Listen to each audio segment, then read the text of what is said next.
That Celtics star Jayson Tatum would return at some point this season from an Achilles injury that he suffered in last year's NBA playoffs. However, Tatum joined our friend Ryan Clark in the Pivot podcast and expressed some reluctance about a potential return this season. Here it is. So there is a thought in my head is like, how does that work, or how does that look, with me, integrating myself off an injury and 50, 60 games into a season, obviously could be some challenges. And, it is a thought like, damn, do I come back or should I wait? It's something that I honestly, recently in the last 2 weeks or so, kind of contemplate every single day. Every single day thinking about it. Perk and Wendy are back with us now on First Take. RC, what more can you share about your combo? Yeah, I actually asked him that question because when he initially talked about his injury, he said he didn't think he could ever recover. He spoke about, had I done enough? Did I accomplish enough in the game? Have I saved enough money? And so he was very open and vulnerable about his doubts. And the question for me came on the heels of talking about how long it took for he and Jaylen to get to the championship, how much they had to integrate with one another. And now seeing Jaylen ascend to playing at the level that he is, the team still doing as well as they are, Pritchard finding a new place and position in the hierarchy of this team. I asked him how would he feel in coming back, and he said he does question himself. Is it the right thing? Would it be best for the team, but also best for him? And I think it was just a really human moment from Jayson Tatum, one of the best players in all of the world, that he sees the team that has moved on without him in this certain space, and when is the right time for him to come back? Yeah. So, Perk, let's go to you. Do you think Jayson Tatum should try to return this season? You damn right he should. If he's clear about the doctors, you damn right. Because I'm looking at the Eastern Conference right now, and yes, I have the Detroit Pistons as the favorite of representing the Eastern Conference, but it's too many unknowns, right? I don't know what Jalen Duren is capable of doing in the postseason. Can he be a reliable Robin to Cade Cunningham? Karl Anthony Towns has not looked the same under this Mike Brown system for the New York Knicks. And you put Jayson Tatum back in the mix, even if he becomes the 1B to Jaylen Brown being the 1A this season, and he gets back in the thick of things, they're still the best duo in the Eastern Conference, in my opinion. Long as he's able to get 10 to 15 games under his belt, I believe that Jayson Tatum is still a guy that could go out there and get you 15 to 20 points. That's all that's needed. I was actually, I'm glad that this was on the pod, Ryan, and I was actually relieved to kind of hear it because, number one, it showed a vulnerability, which is what Joe Mazzulla actually mentioned. He listened to the Pivot yesterday, as you could imagine, RC. And one thing that I was concerned about a little bit, I've never torn my Achilles, and I'm glad I have, and I don't want to learn this, but in players that I've covered over the last 20 years who've done it, and it has been a handful, it's always harder than they expect. And so, when you hear stories about, Tatum being determined to get back and absolutely no matter what he was going to get back, that kind of makes someone who's seen somebody go through it worried because you worry he's going to push it. And so him showing this vulnerability and showing how he's being very thoughtful about this, to me, is a very good sign. That said, let me be very clear to Jayson. The Celtics absolutely need him. It doesn't mean he may be ready to go, but this team, they have not moved on. They absolutely need him. He is a championship player. He and Jaylen Brown are a championship duo.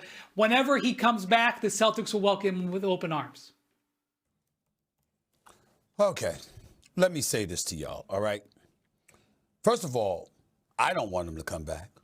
Now, partially because I'm a Knicks fan. I don't need that problem. That brother has averaged 26 a game for the last 5 years. I don't need that. When he was on First Take, I told him right to his face, don't rush back, take your time, take your time. We'll wait for you. Don't play this season. You understand what I'm trying to say? That's one of the reasons I had the Knicks going to the finals, Big Perk. That's one of the reasons I had them going to the finals, Wendy and RC, because I was like, yo, Detroit is coming, but they might not be there yet. Boston is hobbled. Dame is gone from Milwaukee. Halliburton is out for the year with his his Achilles. This is a perfect opportunity for the Knicks. Halliburton, you stay the hell down too. Don't think about coming back. Don't rush. Don't rush. Just take your time. Stay away, okay? And Jayson Tatum, you do the same because that improves my Knicks' chances. Let me just be biased and let's get that out the way. Secondly, though, in all seriousness, Jayson Tatum's a great guy. He's a superstar in this league that has been far too much time not being treated like the superstar player that he is. This brother's special, and he's high character individual, great guy all around, the whole bit. You're wishing for a full recovery, him coming back so he can bless us with his greatness on the basketball court. When you talk about it, he's absolutely needed. You're right, but we're going to use this as an opportunity also to praise Jaylen Brown. Yes. The Boston Celtics right now are a top 3 seed in the Eastern Conference. I understand what you're saying, Wendy. They're a top 3 seed in the Eastern Conference. It ain't like Jaylen Brown is averaging 20 against it. He's averaging 29.4 points per game. 29. He's an all-star.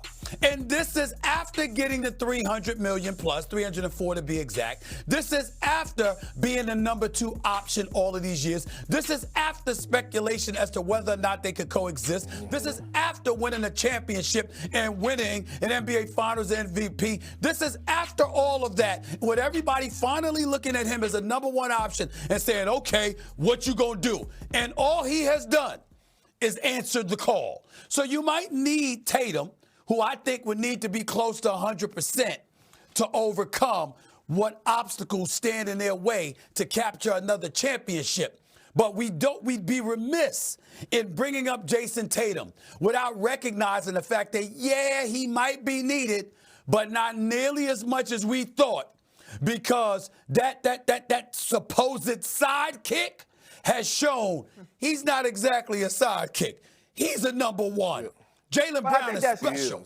The brother balling, and they're a top 3 seed in the Eastern Conference. But I think that plays to me, in my opinion, to Wendy's point about why Jayson Tatum is needed. Sometimes you need to step away from it to see exactly who Jaylen Brown is, who Jaylen Brown has been since he's been in this league. But we're talking about a team that had success early on in both of these players' careers. And so now, knowing that Jaylen Brown can be the number 1, or be the 1A, and Jayson Tatum doesn't have to force himself back. You don't have to push the ball to him consistently or constantly, and he's allowed to come back into the flow of this thing naturally. Maybe by the time you do get to the conference finals, they're playing in a way, they have a level of continuity that now no team in the East can contend with, because Jaylen Brown can be that man in the moment, but you also have to find ways to stop Jayson Tatum, along with top-tier elite championship coaching from Joe Mazzulla. I think if he's healthy and if he's ready, he adds to this team, and to me would make them the favorite in the East if he's healthy enough. I agree. I agree. Now, let me say this, though, RC. When it comes to Jaylen Brown, Stephen A., you're right. Right now, Jaylen Brown is the best two-way player in the game. Yes, he's the best two-way player in the game of basketball. But what happens is that when you're sidelined and you're down with injury and your team is having success, that creeps in every athlete's mind. I was sidelined. I watched my team when I was with the Celtics. They had success. Jermaine O'Neal, old Shaquille O'Neal, they were still rocking without me. And I was thinking to myself, damn, does this team really need me? Hell yeah, they needed me. Just like this team needs Jayson Tatum. And if I'm Jayson Tatum, again, it's about his health, one. If he's cleared, and we're talking about championships and getting back to the promised land, and I'm looking at the East and how wide open it is. I'm looking at how Derek White has elevated his game. Peyton Pritchard elevated his game. The other guys that has come in and started making a name for themselves, and the way that Joe Mazzulla is coaching his ass off, I'm definitely trying to make a return. If I'm cleared, I'm making a return, because this team now becomes go from being a possible ceiling of a second round to a championship contender. Yeah. Unbelievable. To RC and Big Perk. You don't want to see Jayson Tatum. Yo, Jay, stay home. Unbiased Stay home. journalism, Get Stephen yourself A. ready for 2026, 2027. Big Perk, RC, be quiet. Be quiet. When Jayson Tatum was on First Take, we asked, "Do you think you're going to come back this season?" He said, "I'm not working this hard not to come back." Now, I don't think he could have foresaw them being this good without him.